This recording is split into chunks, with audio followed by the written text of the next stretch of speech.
Good morning and welcome to the Blackbar podcast. My name's Nick. I'm joined by Caleb Weidman, and who's this guy over here? Wait, this way. Who's this guy over here?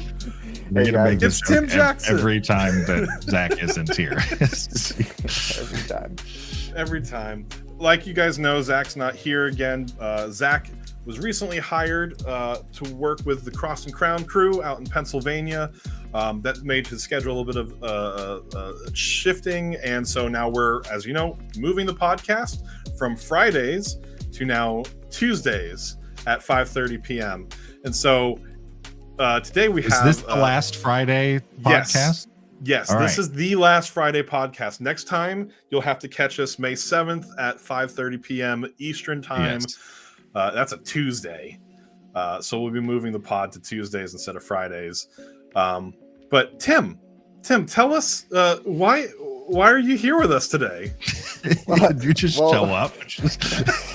I mean, Nick Mayo texted me and said, "Hey, you got to be on the podcast." So here I am. And and also hearing that we are talking about some cool things that dropped at NAB 2024, and this was the first year that I got to go, so I was there in person, and so hopefully we can, chat about things together. So yeah. It's crazy. When it comes to NAB, I've wanted to go every year.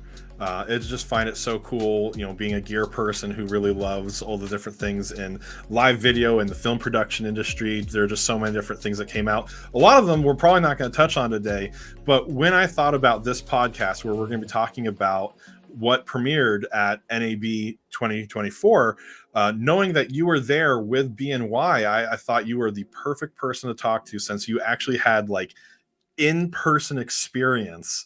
I remember there was an announcement by Blackmagic for one of their new modular cameras, and I reached out to you. I texted, was like, "Hey man, I hear you might actually get to touch one of these. Please tell me about it."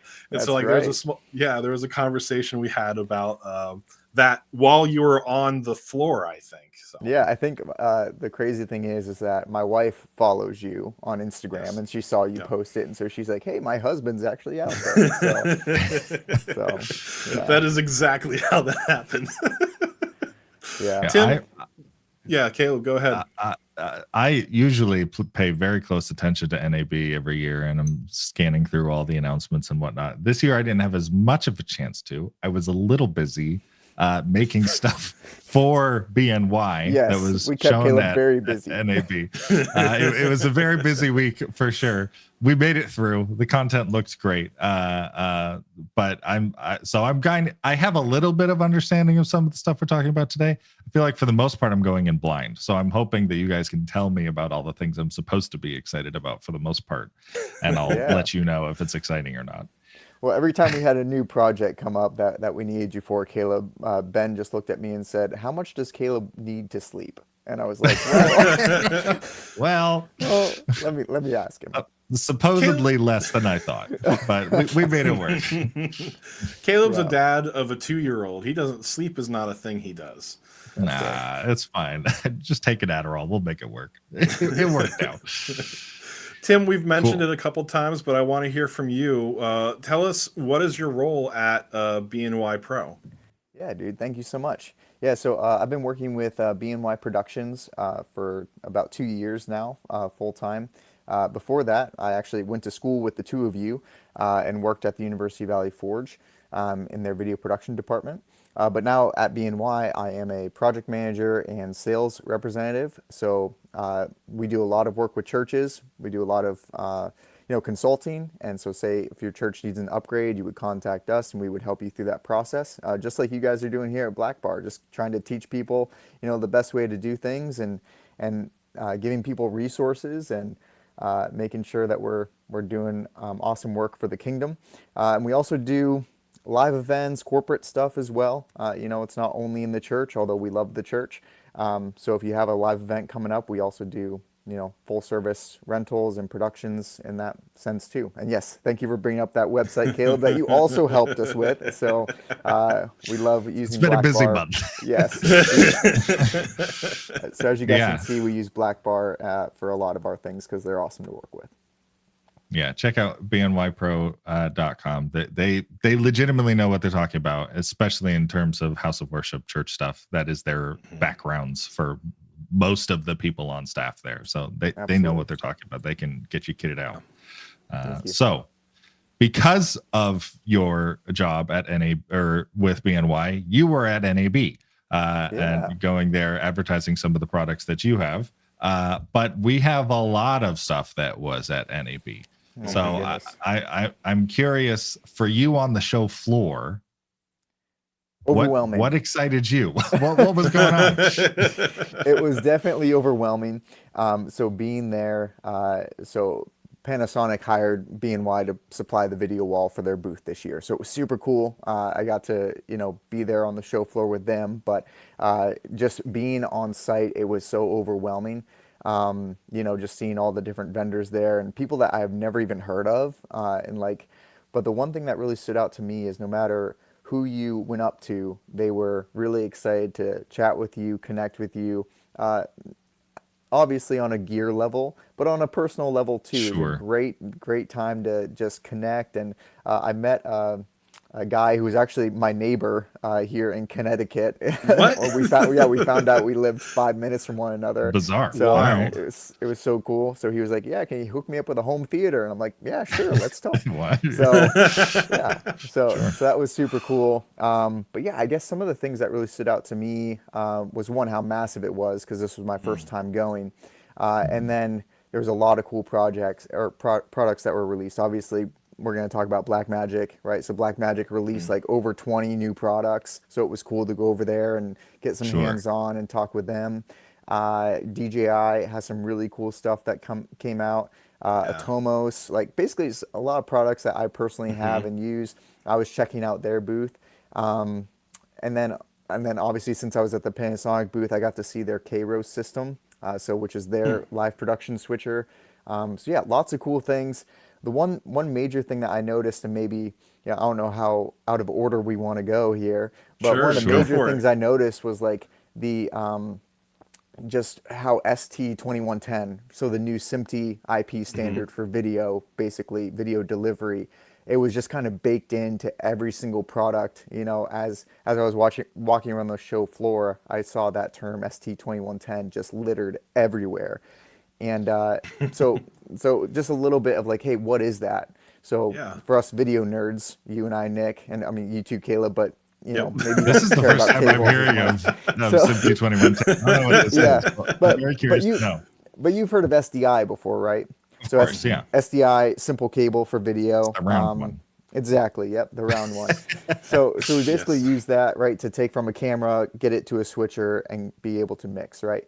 And then some people have been dabbling with NDI, right? So NDI is more like an open source, can transmit video over network. So ST2110 is a SIMP standard. It was actually launched, I think, back in 2017 or 2018, but the cost of getting into it was just so astronomical because you needed really good network switches and things like that. Gotcha. So this is video over IP. But the cool thing about it is that the limitations are pretty much endless with it. It just kind of comes down to the bandwidth that you have.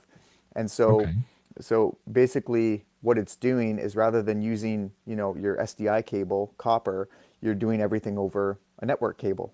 And so, but the cool thing is that it splits up the signal. So it sends audio, video, and metadata all on different lines. So the device that's trying to receive the information can pick and choose what it wants to receive, right? So an SDI signal, you're sending your video and your audio, 16 channels of audio metadata. So it's kind of like, telling you what your bandwidth needs to be. And then that's also just a point-to-point one-way communication. Whereas ST2110, now it's two-way. So now as long as it's on the network, anything can grab it. You can send it anywhere. And the possibilities are, like I said, limitless. And one of the cool things about the Kairos switcher that I got to learn about this week was that their switcher was built with a ST2110 backbone, and so it's a layer-based switcher. So when we're talking Blackmagic stuff, we're getting super excited about all their MEs, right? Oh, this is a 4 ME switcher. This is a 8 ME switcher. Well, with Kairos, my mind was blown because they use layers, and you can have infinite numbers of layers, which means infinite numbers of MEs, which is wild. So anyway, I know we have a lot more to talk about, but Sure. for all you guys checking this out, look up ST2110. You know, it's probably going to be the new workflow that a lot of people are going to start using, so you might want to learn about it. When we talk about when I hear the word SIMP, I'm usually thinking of a different thing in more of the audio world of being able to trigger things remotely and whatnot. Is this the same SIMP? Yeah, so the term SIMP just means the Society of Motion Pictures and Television Engineers, and they're basically the group that comes up with all of the standards, right? And so you'll have SIMP standards for a number of different things in our world, right? And so one of them that they came out was for the video transmission, and they're trying to find a more efficient way of, you know, transmitting those packets of information. Yep. Yeah, that makes a lot of sense. I think it's similar to like to ISO, right? It doesn't actually stand for anything related to exposure. It's just International Standardization Organization. Sure. Yeah, exactly. Yeah. Is this something like, I know NDI is something that you can use, like it's free, it's open source or whatever. Is SIMP 2110, is that like, do you have to buy a license to get access to software to be able to do it, or is it just built in? Like, that's a great question. It's more of like an ecosystem, and so as long as you have the network switches and cameras that are capable of doing it, there's really not a license, unless that particular product, like you need a license to open up different things, like different capabilities, right, for it to be able to do. At least that's my understanding. Again, I am not I don't promote myself as a IT specialist or network engineer, so I also have a lot of learning to do when it comes to this. But that was just one thing that stood out to me. Okay, that's very good to know. I'm gonna have to look more into this SIMP stuff for various live streaming stuff. So why don't we start going through some of those other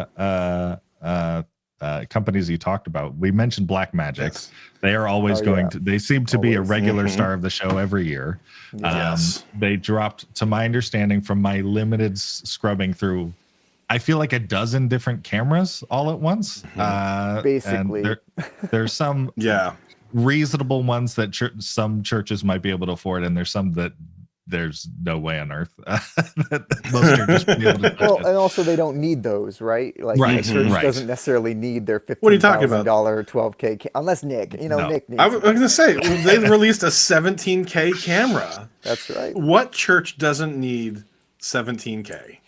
I'm having a hard time thinking of anybody that needs 17K, but for what did, of the things that Blackmagic announced, what should churches be aware of that's interesting? Well, go ahead, Tim. Do you have an idea? No, go ahead, Nick. Okay. I was going to say, the one thing that really stood out to me, less of the actual physical gear that DaVinci announced, Blackmagic announced. You see where I'm going. DaVinci Resolve 19 was released, which I would just find it. Yeah, which is by Blackmagic. I'm blown away. Earlier, I think it was one of our first podcasts we had in this format that we talked about DaVinci 18.5 and all the crazy things that they had released. That was like in January, and now we're in April and we're talking about 19. And just to like kind of give an overview of some of the things I'm most excited for, in 19, there is a new AI-powered noise reduction that they've included. Now, I don't know how often we use different noise reduction softwares, but for a while there was like Neat Video. I don't know if you guys remember Neat Video. That was like, Caleb, do you recall that being like a $300 purchase? I think it was every expensive. It was expensive for the license to be able to get access. It was good at what it did. It was slow, but it was expensive to get into it. And then there have been other types of noise reduction options out there, but now this is coming out with DaVinci 19, which the reason why I find it so amazing is, again, DaVinci comes with a purchase of a Blackmagic camera. So if you saw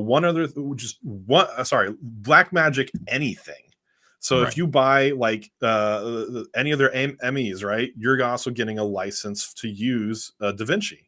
Um, Ooh, I correct me think if I'm wrong. yeah, I'll correct you if you're wrong, Nick. Sorry. Yeah, it is with the cameras. You got to make sure Only the like on their cameras? yeah, you got to make Hmm, sure like on their website it will specifically say, "Hey, this comes with DaVinci Resolve Studio." So like if you just Gotcha. get a switcher or anything like that, it's not going to come with Resolve. Even some of their Gotcha. broadcast cameras don't come with Resolve. So just make sure, interesting. you look at that on So their maybe the site. 17K doesn't come with Resolve. Oh, the If you're 17K, buying this I'm 17K, sure you it could does. probably afford Resolve. There's Yeah. what's crazy, Tim, is there's a commenter on the live here by the name of Gangly. I don't know if you would know who that Yeah, is, I have a but good they idea Feel like who said it's that Tim is. Nick. Jackson is the greatest mind on earth, and I think you just proved why. Oh my Um, gosh. I feel like I know who Gangly might be. Yes. I'm not going to say any names just in case I'm wrong, but Gangly, reveal uh, yourself. I want to say hi. I want to say hi. Uh, yeah, the mhm, noise reduction, especially if you're working with mhm. camera that isn't as good in low light. Honestly, I feel like my need for noise reduction plugins has definitely dramatically decreased in the past 5 years as Oh yeah. cameras have just gotten better at low light performance, especially in the mirrorless world. Mhm, But it is something that is still needed every once in a while to save an unusable shot. And the fact that it's Mm, built in and you don't need to mhm. buy an extra plugin or whatever is a good. I'm happy about that. Yeah. yeah, for sure. They also released a new defocus background, which could be seen as kind of, I would say, potentially gimmicky, depending on how well it works. Um, Mhm. DaVinci, some of the things they've been doing that I find really amazing is just the program's ability to find the subject. You can see it in their ability to isolate subjects, um, and also the relight tool that they released with Fusion Yeah. back in 18.5. Um, and this is just another extension of that ability where now you could separate your subject from the background and be able to then also increase the blur of your background. I think they give you two different options. I think there's a Gaussian blur and a lens blur. And so for people who are trying to utilize, say, the cinematic function on their iPhone, I think this might be a similar feel to that. Yeah. And so I don't know if I'd say this is something I'm going to utilize for a lot of the projects that we have going on at Blackbar. Possibly, I haven't had my hands on the tool yet, but I definitely think for churches who are looking to kind of increase the depth of field in post, this might be a tool as long as you're not using it to its extreme. In which case, you're kind of making a green screen at that point. Hmm. Yeah. It's worth noting that those types of filters, generally speaking, significantly add to render time. So if this is something Mhm. that you're going to be, turning around Yeah. quickly, I wouldn't necessarily recommend it. It's also where Nick mentioned two Mhm. different kinds of blurs, Gaussian blur and the camera blur. Generally, the camera blur is going to look nicer and also is more expensive for hardware things. Camera blur can simulate things like bokeh and whatnot in the background, where Mhm. Gaussian isn't capable of doing that. So it's trade-offs here and there. But I mean, it's cool that it's in there now. It's one Yeah. less reason for me to open up After Effects, which I am Right. running away from as fast as I can. You have plenty of Yeah, reasons to run from After Effects I now, have which plenty of reasons. Caleb Weidman of We'll get there in a little 2010 while. would have Yeah, I know. would have been disgusted by that I thought. know. He's rolling The- over in his grave. 2010. Right. The last thing I'll mention about DaVinci 19 that I think one of the reasons I want to mention is because a couple episodes back we talked about free tools that your church can use, and obviously DaVinci was on that list. But one of the tools we gave was a Splitter AI, which is a website where you can upload audio to it, and it for a certain number of hours of music audio, you can separate into different tracks. Well, with Mhm. DaVinci 19, not only can you separate your vocals from the background, they're also giving you greater control over instruments. So if I have music in my video and I want, like, you know what, I just want less Drum drums in solo. this one. Yeah, if I want drum solo or Drum less drums or solo. whatever, I can literally like click a few No buttons less and drums. Drum solos. says the drummer. Yeah. But yeah, like that's the capacity that I have now, which is really great because previously than that, That you used to might be try to work you might to try to do that separate you. just with the Mhm. EQ and certain other parameters to be able to do that. But now because of the AI, it's able to isolate just the drums in the track, and you can reduce how prevalent those instruments are in the track. Or in the case that I thought of that I think is actually very interesting, you can do the opposite of isolate the audio. You can completely remove dialogue from a scene too. And so like, let me give a real Interesting. world example that I think is hilarious, because the number of times I've asked on Oh, I sets know. with you guys for freaking room tone to be able to edit with, and I'm like, I need a minute where everyone's just quiet, and then Caleb, like 5 seconds in, just starts yodeling or something like that, or just screaming at the top of his lungs. Classic. I get 5 seconds Mm. of audio. Granted, I never use it, but with this, you could create your own room tone that you use to cover up other mistakes or something like that within the contained video that you have. And so, for those reasons, I think that would be great for anyone who's editing within a church, especially because the cost is so low. And if it's not something that you can purchase with a Blackmagic camera, as Tim correctly pointed out, it's a like one-time purchase of like $300 or so to be able to obtain the software, and all updates after that are free because Blackmagic is just awesome. Yeah. There, One thing there. one thing I'll add, Nick, to the DaVinci Resolve. Now, this isn't like a new update, but they're just adding more cameras and more of their hardware that can play with it. Is the Yep. Blackmagic Cloud, right? Like being able Mm. to. I was amazed on how many people on the show floor were running around with their their gimbals and Hmm. their iPhone using the Blackmagic camera app. And Hmm. automatically, I was asking them, "What are you guys doing?" They said, "Oh, we're automatically uploading to our editor so that they could put together Hmm. reels and shorts Yeah. and things." Hmm. And it was just instantaneous. And I was surprised because I had like zero internet in that place, just because of the amount of people, and it was a Yeah. big convention center. But they were still able to do that, which was very cool and something that I had never seen used in the real world before, but just heard of the Yeah. Right. concept. And so for churches, I'm thinking the cloud store, as in obviously posterity for services and things like that, but also being able to have multiple people access it easily so that you don't have the Right. one guy, right? The church Hmm. guy, the church marketing guy he's the only one that Yep. Right. is working on this stuff. You can, build out your team. Yeah. Yeah, Yeah. the possibility, the option to have a couple volunteers running around with cameras, getting some good shots of the Sunday service, and then by Hmm. the Sunday service is over, you've got a little recap video that you can cut together because you've had an editor Yeah, that's been getting the footage live throughout the whole thing. I mean, there's Yeah. tons that's a of huge really cool win. potential for that if you use it. So, Yeah. well, And we've got a ton to go ahead. no, I was just gonna say the other thing is there's so many companies that are creating, again, going to the run and gun shoot, right? So Hmm. I noticed one Yes. from Tilta. They actually have a cage that's not just a cage, but the handles and things actually click on are communicating Interesting. via Bluetooth or USB-C, because the new iPhones have Interesting. USB-C, and Right so on. you can actually do zoom and focus if you're using the Blackmagic app. They've Ah, sweet. collaborated. It's Oh my sick. Okay. Yeah, it's gosh. pretty That's sick. really Wow. cool. Yeah, There was a time I think we all laughed at iPhone filmmakers just because yeah, we were young It's and here. silly. Um, yeah, it's here. when my iPhone can do just as good an image as entry level DSLRs, it begs the question: what's worth having? Yep. The Blackmagic announced a bunch of stuff, Mhm. including a dozen cameras. The one camera that I think is maybe worth mentioning in the more reasonable budget range is is Mhm. it the Pixis? Is that how it's Pixis. pronounced? Pixis. Pixis. Pixis. Okay. The Pixis 6, which seems to be their sort of replacement for the 6K.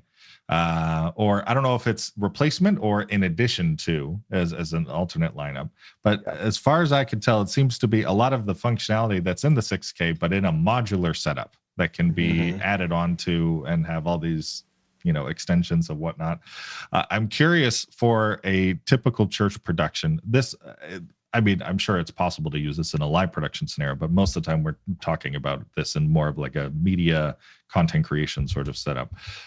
What would be the advantage of going with something like this, which is similarly priced from their non-modular 6K Pro, but theoretically has less stuff built into it out of the box because it has, you know, these extra stuff that you have to for you guys are probably making more video content than I am these days. What is your opinion on that kind of thing?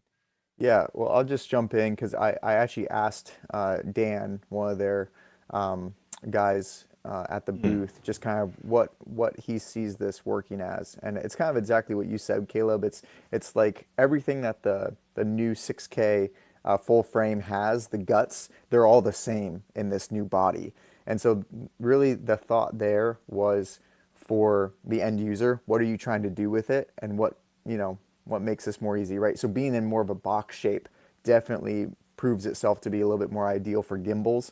I'm sure all of us have tried to put on, the 6K Pro or something onto a gimbal, and getting it balanced just of the way that the weight is distributed is not ideal. Right. So mounting it on some sort of gimbal, something like that, is definitely going to lend itself to those uses there. Also, the full frame aspect, I'm like, finally, like I know Blackmagic has the other full frame one, but finally we get a full frame. It looked beautiful. I'll say I got to play around with it a little bit. It did. It looked stunning. I was a little bit disappointed that the screen on the side is built in. It doesn't flip out. Sure. But I've heard that critique. But I mean, they're thinking, someone who is going to be using this style of camera is probably going to build it out. Screen. Yeah, they're going to build it out. So anyway, Nick, do you have any thoughts on it? Tim, I'm actually really happy you shared specifically what you heard from the guys on the floor. Yeah. Because I didn't even think about the idea of it balancing on a gimbal. Because initially I'm thinking to myself, if I'm paying $3,000 versus $1,500 for internally the same camera, I don't know if I'm going to be able to approach my pastor and be able to justify that extra, that double cost, right? So like when I look at this, I say this is a great camera. If you're willing to have the budget to build it out, I would say it's probably the purchase to make.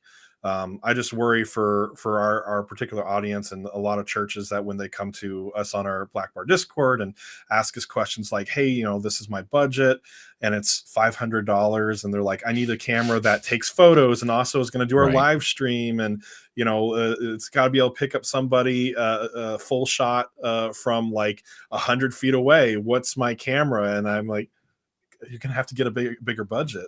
I'm not sure they're going to be able to justify that cost. Now, I could be wrong.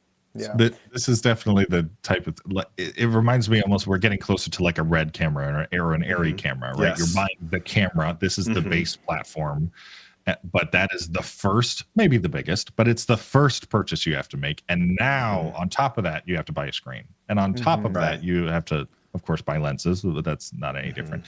But there's a bunch of extra attachments.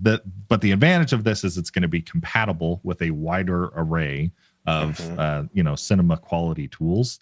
And if you have the budget and you have the plan to sort of invest into this and then move forward in the future, great. But just don't expect to be able to pay $3,000, get this camera, and be able to go use it. There are other things that you need in order to make it work and make it function. Right. So, and with me, being negative about it, let me clarify. We're literally filming on my 6K here, right? And I have spent some time trying to create, a rig for this, and including the Ronin that I use, where I have to put extra weights on it so that it can, if I had an extra couple thousand lying around, I definitely would make the switch, because it makes it easier for me to do my job. Yeah. So we've talked a bunch about Blackmagic already. Why don't we keep moving to some of the other? You mentioned, Tim, there were a handful of companies that you mentioned. What were some of the other ones that dropped some cool stuff?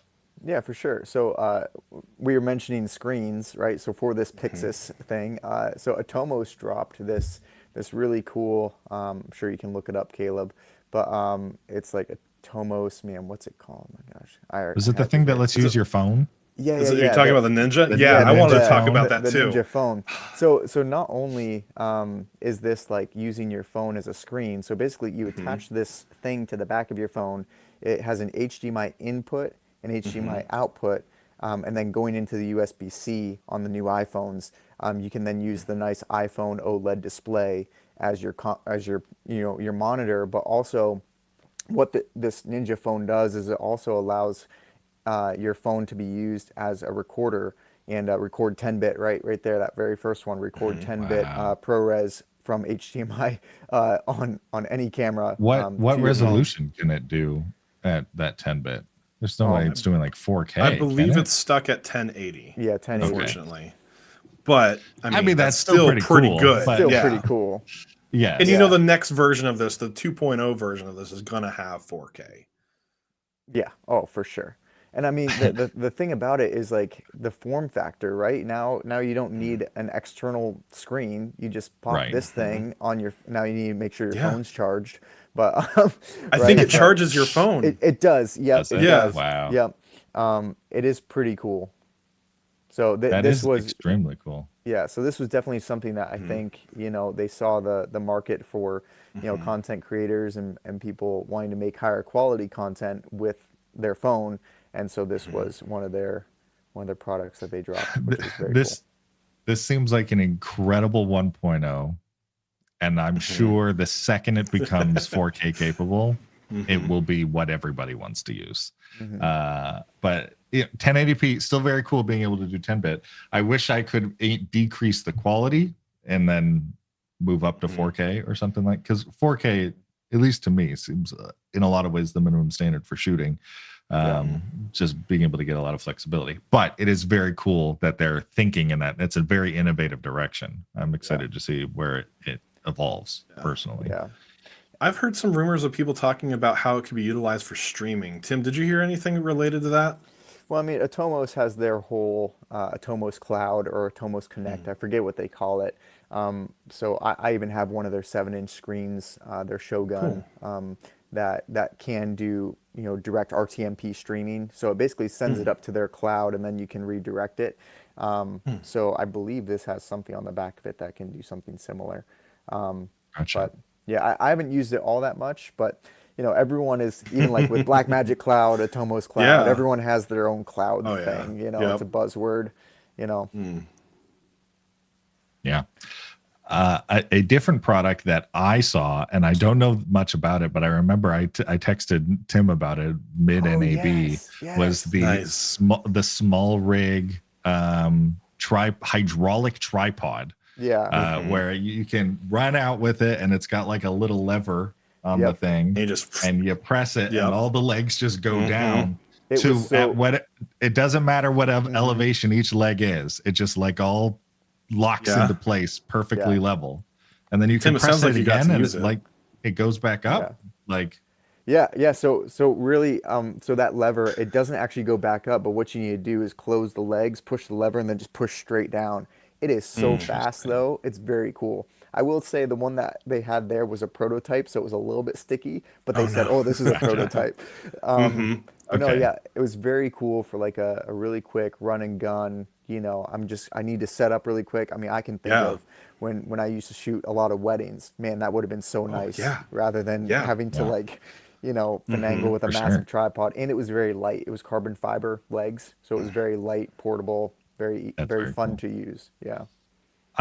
Whenever Nick and I do remote shoots or event coverage or anything like that, Nick is always running around with some giant rig, and I have a monopod. And I exclusively shoot with a monopod because it allows me to move around really fast, but then I can plant down and get my shot and then move on. And it makes me feel like a battle wizard with a giant staff, which also I love it. But the something like this could eventually become an option of like, if I can fold out, just click a button, I'm locked down, I can have it and then immediately pick up and start moving. I mean, that's a really cool. Did they announce a price point for that one? Is that they didn't. I did ask. They said it would probably start in the $350 to $450 range, which I thought was very reasonable. Very reasonable. A good tripod already is probably most of that already. For sure. So to add hydraulic features to it, I mean, that's really cool. And the fact that you don't have to think about leveling it, you hit the button and it doesn't matter if you got one leg on two boxes or whatever, it just perfectly balances. That's just, I'm so excited about that as a convenience thing. Yeah, I saw. I'm not sure if you saw any of this, Nick. Sorry, I just wanted to get you excited. I saw Techno Crane's massive one. Techno Crane brought their 75-foot telescopic crane. It was 75. It was speaking my language, man. It was pretty sick. It was pretty. Could Listen, they even reasonably 75 swing that and around at the conference? That's it also ridiculous. telescopes. Wait, did you say you got to use it? I didn't get to use it, but I saw the demo of it. Like they did demos every hour or whatever, and so I got to see them use it. It was sick. It was so cool. I feel like at 75 feet, you could probably decapitate someone with that. If You know, I was just thinking the insurance the company would have to be able to cover people just walking up to it and using it would probably be a pretty penny. Along those lines too, there was a lot of different robotic companies that were coming out with things like different cable cams or robot arms, things like that. One of them that we sell through BNY is a company called XD Motion, and they did a really awesome demo with a company called Brainstorm. They're kind of like an Unreal Engine, like you can build virtual sets and things like that.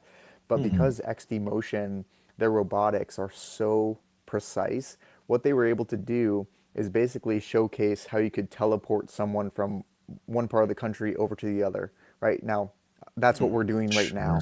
Right, we're in these boxes. What was cool about what they did is that they had both of their robotic cameras. They had two of them, and they basically, through sending the camera and robotic data to Brainstorm, they synced up the movements. Right, so now both cameras are doing the movement at the same time. Yeah. And so now you can still do the parallax effect and bring someone actually onto the set, which is very cool. Now, that's sweet. For the church world, I was thinking it might be a little bougie, but sure. But I still thought it was very cool, and they obviously have other products too. Like churches always ask me, or not always, but there are churches that are interested because they either have low ceilings or they have a lot of seats that they can't give up floor space for a tripod or something like that. So they're like, well, what does something in the ceiling look like?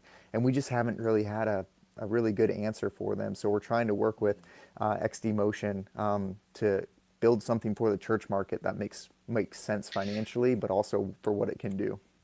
Do they have any like flyby cable systems? That seems like it would be an option to be able to run into the ceiling. That being said, a lot of the shots that I've always tried to get from like up in the balcony seem to be of mixed quality usually, but it depends on what you're working with. Yeah, but right now their system, it definitely is very cool, but it's mainly for you see those shots of like bikers, right? That are going like through the trails, and then there's that one camera shooting through the trees at like a really high speed. So we're like, I'm probably not doing that during a church service. Can we dial that back a little bit, But still, very cool company, great guys, and that was a really cool tech that we saw. And there was also this robotic dog thing that was walking around the whole time that I just kept seeing.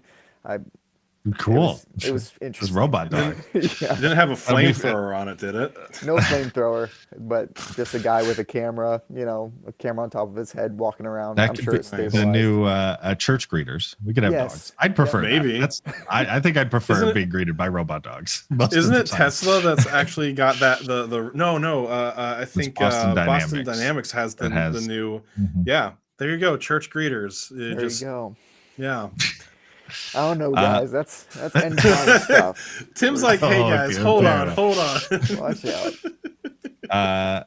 So, I mean, Tim, you mentioned specifically you were there for helping Panasonic with their booth, and I know that they had their Kairos switcher, which is maybe the biggest video switcher I've personally ever seen. That cool. Thing looks crazy. Can you explain like what on earth that is and what they're doing with that? Yeah, for sure. Well, so again, kind of going back to what I initially said with ST2110, that's kind of their backbone that they first built this on. But they just released a new model that has, more SDI, more of your like typical connections, as well as, the ST2110. And so making it a little bit more easy to jump into. But from the from the system that you were talking about, that was their control panel, right? Just like Blackmagic has their, Right. massive control panel that you can get, but they still have their hardware like rack mount units, right? So I think they're 3 or 4 RU, and then you can beef them up to whatever. The cool thing about the Kairos, especially with LED wall, right? So we were there supplying our LED wall, and the main reason for that is because Panasonic wanted to showcase. Yeah, so that's their panel. It's so big. It's It's it's really cool so though. many It's very things. cool. Oh, I believe it. Oh So man. one of the things that they were trying to showcase was that through Kairos, you can actually do custom output resolutions, right? Normally we call this, an up-down cross converter, right? But that's really just upscaling or downscaling video Mm, frame rates and formats and things like that. gotcha. And typically a switcher will do that, right? As soon as you plug in, kind of conforms it to its frame rate. So Kairos does this, but it also does it on the output. So you can also bring anything in and send it out any way you want as Interesting. well, which is very Interesting. cool. And so our wall was 3554 by 1024 resolution, and they were able to Hmm. send an exact pixel to pixel output from Kairos directly to the LED wall. So I'm sure a lot of those who are listening, you guys might have an LED wall at your church. And how are you driving that? Most churches are using something like Resolume or Pro Yep. Presenter or Mhm. something. But sometimes when you're using something that is computer software based, you introduce a lot of latency unless you have a very beefy computer, right? And Right. so the idea with Kairos is you bring everything in, and now your latency is like so low because you're using Kairos to build all those things. And as I mentioned beforehand, they're a layer-based system, so it's more like Photoshop. So you Gotcha. bring in uh, an ME, we'll call it, because Hmm. most people are typical, with that terminology. But then you can add whatever sources that you have access to. Oh, sorry, I'm over here. Whatever sources you have access to, you can put any of those into that ME and then build that layer out, and then make another one, make another one, make another one, and just keep adding. And it can easily do, I think it's 33 megapixels on their like base model, which comes out to, I think that's 4 8K signals, I think. Good Please night. don't quote me on that. It's either That's 4 8Ks or four that's so 4Ks. ridiculous. And then Wow. and then the next model up does 64 megapixels or something like that, which is Wow. like, you're never going to run out Yeah. of like what you can output basically, Right. especially from a church standpoint. And then it has built-in streaming, so now you're not using something else for your streaming software. They're trying to, they're always Yeah. Need the developing it too. all-in-one solution. Yeah, Mm. so even though the cost is a little bit more upfront, we're just curious because BNY, we actually ordered one because again we do live events and we do things all the time. So I'm gonna get to play with it some more, which is really cool. You'll Nice. have to let us know. Yeah, yeah. Yeah. And so the idea is, because we can just bring everything in and send it out however we want, it can kind of be an all-in-one type of thing. And so Right. even though the cost is a little bit more, you don't have to buy some of those extra components to do the same thing. So kind of Right. offsets it there. So Yeah. very, very interesting. Yeah. It makes Yeah. me think like for churches, like instead of having multiple machines that like you mentioned Resi Hmm. sending. Tell me if this isn't true then, Tim, but could it be possible that from this one switcher you're sending out your LED wall content, you're sending out IMAG content, you're sending out what would be then also streamed to your live service provider of choice. Yeah, um, yeah, absolutely. You would be doing it all mhm, through this one machine. I think Resi, now we do a lot of mhm, work with Resi, so I don't want to say, don't use Resi because obviously Resi is huge in the mhm, church market, and Yep. they have mhm. like next to like no one can compete with them on like their scheduling software, right? So like Yes. so easy for people to Mhm. use. Like I'll still recommend Resi, but it would be cool if Kairos could trigger Resi. Like I don't know, Right. a lot of these switchers and Yeah. other companies. They're the other thing too about NAB is I saw a lot of people talking about different collaborations, right? And Hmm, how can we partner with you? How can we add your system into our system and that sort of thing? hmm. Like, Interesting. so Panasonic, the Lumix line, they partnered with Frame.io, right? So that directly from the camera, you can, get your Yes, stuff I to remember frame hearing IO. about this. So Yeah. it's that sort of thing, right? So I Mm-hmm. think that's what was so cool about NAB is that you could meet somebody and say, hey, I'm doing this, you're doing that. How can we partner together? And it was also cool to see a lot of church guys there too. So I got to meet That's some cool. really cool churches and people doing some really awesome things. So yeah. I have to imagine, Nice. when you think of the average city or the average town in America, of like, where are you needing like live production equipment and people paying attention to that world, churches are going to be a high percentage of houses of worship in general for these kinds of products. So it makes sense that they would be at NAB paying attention, which is why we're having this conversation right Yes, now. exactly. That's right. That's right. Caleb, I know there's a thing that I know you wanted to specifically talk about, and we got 15 minutes left, so I figure we can, anything that we don't take care of in this particular chunk, we can probably talk about in Blackout later. But I wanted to make sure you had an opportunity to talk about the thing that I think you're probably very excited to talk about. Yeah, so this wasn't announced at NAB, but I know they had a presence there, and we're talking about many of the things they can do. But Unreal Engine, which is the game engine developed by Epic Games that runs things like Fortnite and whatever, they have been developing further and further and further into virtual production stuff, into motion design, coming for a lot of the video virtual production world. And I think in November of last year, they announced what they were calling, or October of last year, they announced what they were calling Project Avalanche, which is their motion design suite for Unreal Engine. That was sort of a workflow that was built in. It was directly coming for things like Cinema 4D, directly coming for things like After Effects. And I saw what it could do way back then and basically peed myself and said out loud on this podcast and off this podcast, if I don't learn this, I'm going to be dead. And I can say relatively proudly at this point, I have put a lot of work into learning Blender, into learning Unreal in the past 4 or 5 months, and managed to create a lot of cool content for a lot of cool customers, BNY being one of them. I just got back I can attest to that. I can attest to you learning this, and it's sick. It's so cool. Orange Conference I just got back from. I did all the virtual LED wall production and stuff also in Unreal Engine there. And 5.4, which includes their motion design Project Avalanche or whatever, just came out like a week or two before NAB. And it is so exciting for a motion design standpoint in so many ways that it I won't say it's quite eliminating After Effects. There are still some things that you will need tools like that for. But considering for a church environment, Unreal Engine is completely free. I should make that very clear. $0. You can download it and use it right now. And you can start getting into, because of the motion design stuff, 2D and 3D animation. And historically, I mean, animation has always been something that has been expensive.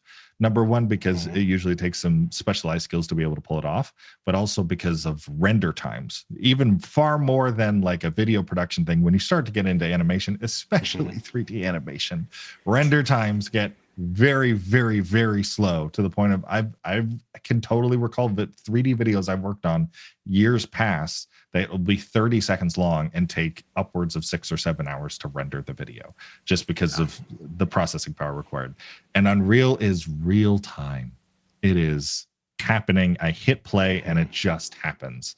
There's, you can render it out and at higher resolutions, and that takes a bit more processing power, anti-aliasing, and yada, yada, yada. But the things that you are able to pull off with this system, if you already know how cameras work, if you already know how to set up good lighting, it's absolutely incredible. And now that it's actually out, and I am just drowning myself in it, trying to get as good at it as I possibly can.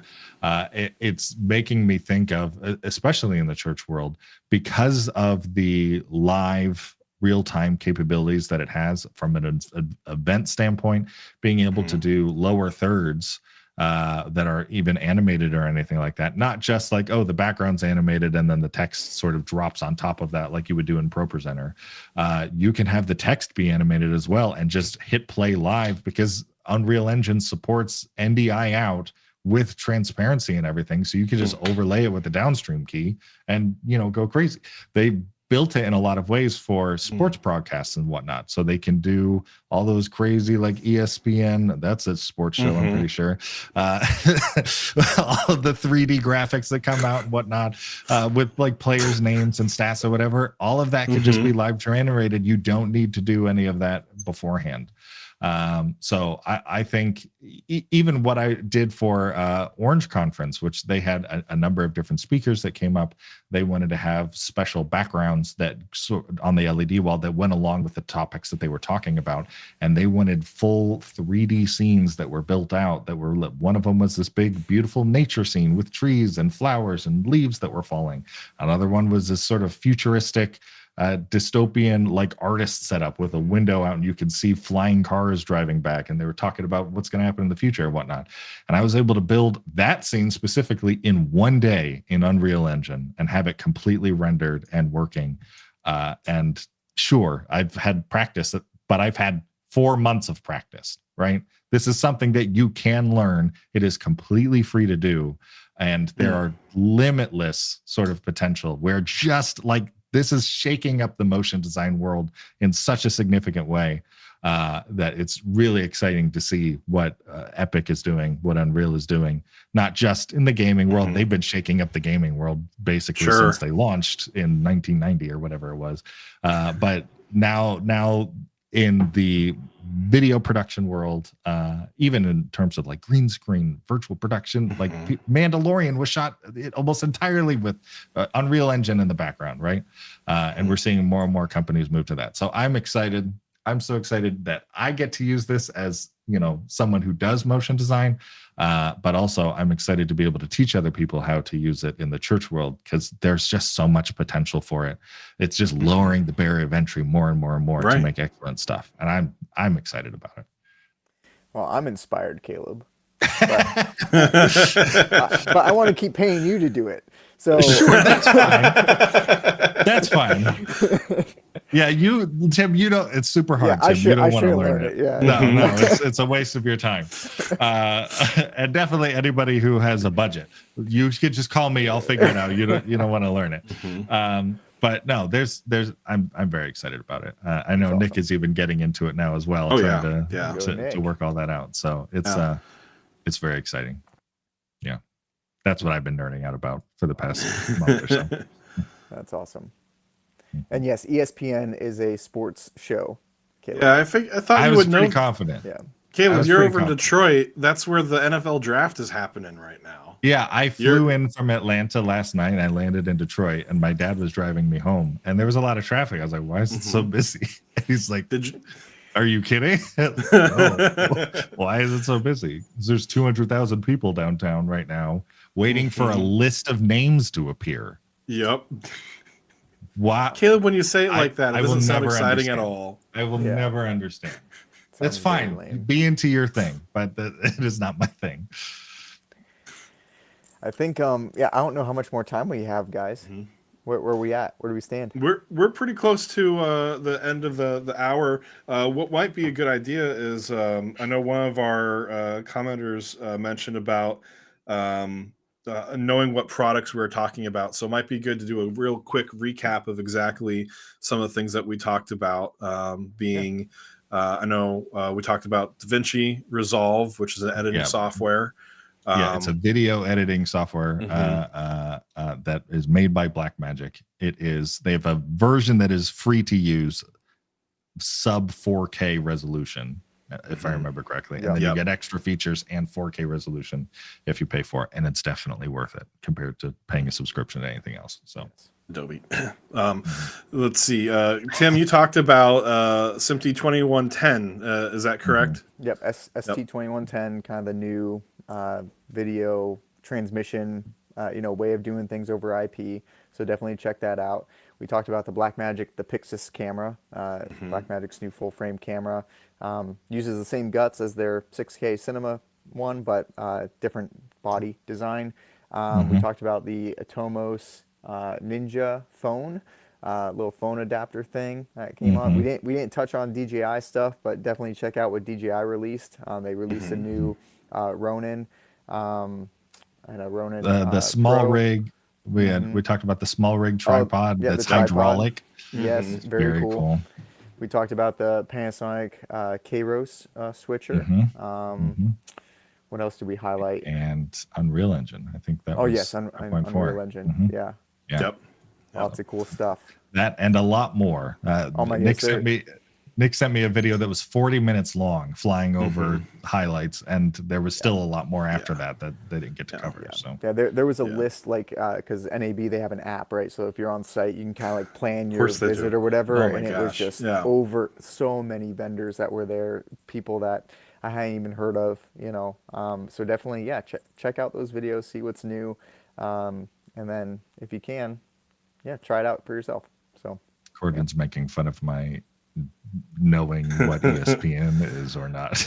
I'm surprised. I don't know if Gordon is, but I would not be surprised if Gordon's over Detroit right now.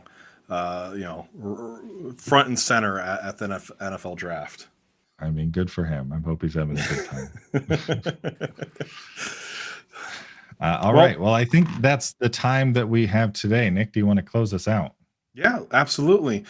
Thanks everyone for watching today. We appreciate you guys tuning in. Hopefully you found some value in discussing all the different things that we found from NAB 2024 this year and how they can be utilized in your churches. I think, honestly, some of the things that we discuss here certainly be even important for us as Blackbar, as we do our production company, which is something you can do. If you have things that you need produced, media and other things, you can hire us. We do pretty much anything that has to... You just call us. We'll figure it out for you. Pretty much anything that has to do with pixels, we can help you out with. And of course, we also have the Blackbar Discord community. If you want to continue this conversation we've been having today, join us over at our Discord community. It's discord.blk.bar. Follow us on Instagram and other socials at blk.bar. And if you want to check out our website, it's blk.bar. And if you need anything in the worlds of audio and video and lighting or anything else in the world of live production, make sure you hit up bnypro.com. It's an incredible website, best website. Very well and for a great team out there. They do stuff all over the nation. I imagine even outside the nation, you go out across the borders. Yeah, wonderful. Yeah, wherever you need us to go. Yep. Excellent team. They know what they're talking about. Cool. All right, thanks, guys. We'll see you all in a couple of weeks on Tuesday, May not 7th. on Friday. May 7th. Yeah, see you all later. 5:30 p.m.